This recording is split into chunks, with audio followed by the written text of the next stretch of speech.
Shalom bien-aimés dans le Seigneur, nous sommes dans la joie de nous retrouver pour notre méditation quotidienne au pied du grand roi. Nous sommes le vendredi 1er mars, nous commençons un nouveau mois de méditation. Vendredi 1er mars 2024 et nous vous saluons au nom de notre Seigneur et Sauveur Jésus-Christ. Pour notre méditation de ce jour, nous allons lire un texte dans les psaumes. Psaume 139, nous lirons les versets 23 et 24 dans la version Louis II. Voici ce que déclarent les Écritures. « Sonde-moi, ô Dieu, et connais mon cœur. Éprouve-moi et connais mes pensées. Regarde si je suis sur une mauvaise voie et conduis-moi sur la voie de l'éternité. » Consultation divine. Consultation divine, tel est le thème de notre méditation de ce vendredi 1er mars 2024. Bien-aimé dans le Seigneur, un scientifique a dit « Tout bien portant est un malade qui s'ignore ». Et un autre, par rapport à cela, a dit aussi « Tout malade est un bien portant qui s'ignore ». En fait, cela veut dire que tout se joue au niveau de l'ignorance. Ignorance du problème et ignorance de la solution. Voilà pourquoi certaines personnes effectuent régulièrement des bilans de santé ou check-up médical pour ne pas être surpris par le pire et remédier à toute situation fâcheuse. C'est l'objet de ce texte biblique de ce jour. Connaître notre santé spirituelle pour éviter tout égarement et ne pas quitter le chemin qui nous conduit vers le royaume des cieux, notre éternité, que nous ne voulons pas du tout rater et pour lequel nous devons être prêts à payer le prix. Nous devons consulter donc le Seigneur, le médecin par excellence, régulièrement pour cela. Voilà, voici quelques leçons que nous pouvons tirer de ce texte. Première leçon, un cœur insondable. Le psalmiste dit « Sonde-moi, ô Dieu, et connais mon cœur ». Jérémie chapitre 17, verset 9 nous dit « Le cœur est tortueux par-dessus tout et il est méchant. Qui peut le connaître ?» Le cœur ou l'âme est le siège de l'intelligence, de la pensée, etc. La Bible nous demande de garder notre cœur.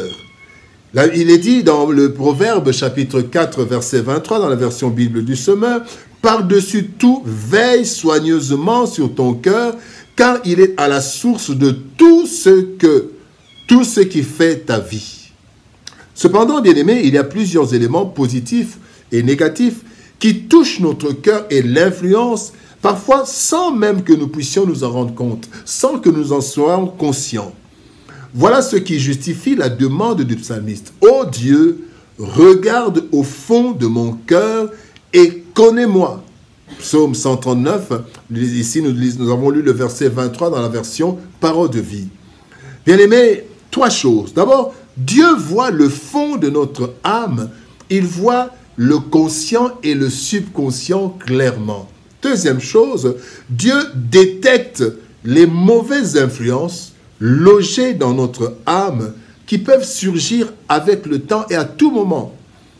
Mais aussi, Dieu nous connaît mieux que nous-mêmes. Voilà pourquoi le psalmiste vient auprès de Dieu. « Sonde mon cœur, sonde-moi et connais mon cœur. » Cette demande est un cri vers Dieu pour qu'il nous fasse passer au scanner afin de nous faire voir l'état de notre cœur que lui seul connaît parfaitement. Il est écrit dans Marc chapitre 7, verset 21, « Car c'est du dedans, c'est du cœur des hommes que sortent les mauvaises pensées, les adultères, les impudicités, les meurtres, etc. Cela vient du cœur. Et Dieu voit, il peut nous prévenir des dangers qu'il y a dans le cœur. » Deuxième leçon, parlons des pensées multiples. Le psalmiste continue en disant « Éprouve-moi et connais mes pensées. » Quand nous lisons la parole de Dieu, bien-aimés, dans Philippiens chapitre 4, verset 8, la Bible dit « Au reste, frères, que tout ce qui est vrai, tout ce qui est honorable, tout ce qui est juste, tout ce qui est pur, tout ce qui est aimable, tout ce qui mérite l'approbation, ce qui est vertueux et digne de louange, soit l'objet de vos pensées. » Les nombreuses situations dans lesquelles nous nous retrouvons crée de nombreuses pensées que nous ne contrôlons pas toutes. Ces pensées ont de l'impact dans nos vies. Et à partir de nos pensées, bien-aimés, nous pouvons pécher en pensée, haïr les autres, faire des choses au niveau de la pensée. Nous pouvons aussi être poussés à accomplir nos pensées négatives. Les péchés commencent par les pensées. Péché en action suite à nos pensées. Mais aussi nos pensées peuvent nous décourager. À partir des pensées, nous pouvons être découragés et cela peut nous pousser à des actes destructeurs. Ceux qui se sont suicidés ou bien ont commis des meurtres, des vols, c'est à partir des pensées. Il est écrit que nous sommes comme nos pensées. Selon Proverbes chapitre 23, le verset 7, il est dit « Il est comme les pensées de son âme ». Bien-aimés, nos pensées nous façonnent en bien ou en mal. Voilà pourquoi le psalmiste demande au Seigneur. Il demande au Seigneur de pouvoir d'éprouver et de connaître ses pensées, voir si ses pensées sont bonnes. Parce que cela, bien-aimé, va tôt ou tard surgir en acte bon ou mauvais. Troisième leçon, parlons maintenant de la voie de l'éternité. Il dit, sonde-moi, connais-moi, éprouve-moi et conduis-moi sur la voie de l'éternité.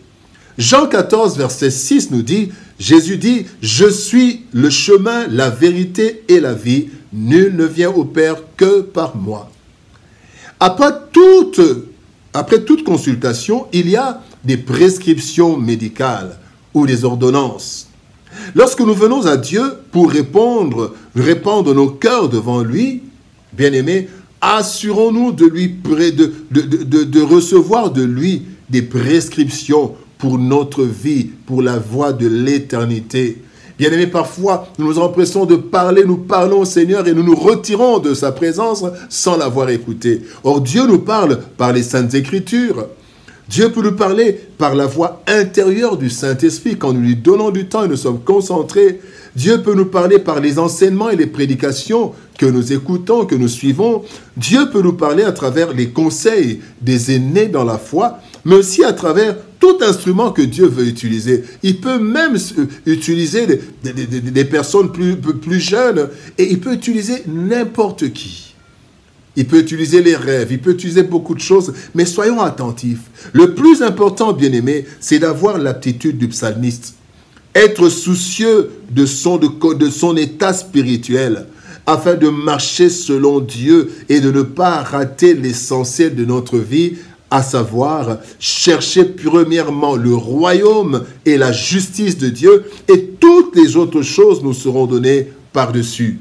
Matthieu, chapitre 6.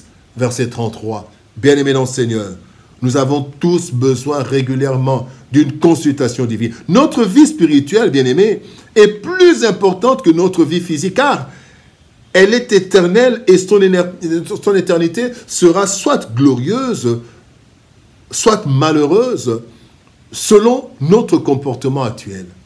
C'est ainsi que nous devons consulter notre médecin spirituel par excellence, le Saint-Esprit, pour nous rendre compte de notre état spirituel, qui n'est pas visible à l'œil humain. Nous remettre en question devant l'Éternel et lui demander des conseils, des orientations et l'appui utile pour une vie harmonieuse, ainsi qu'une éternité glorieuse. Voilà ce qui doit être une démarche permanente et régulière du chrétien, car notre éternité en dépend.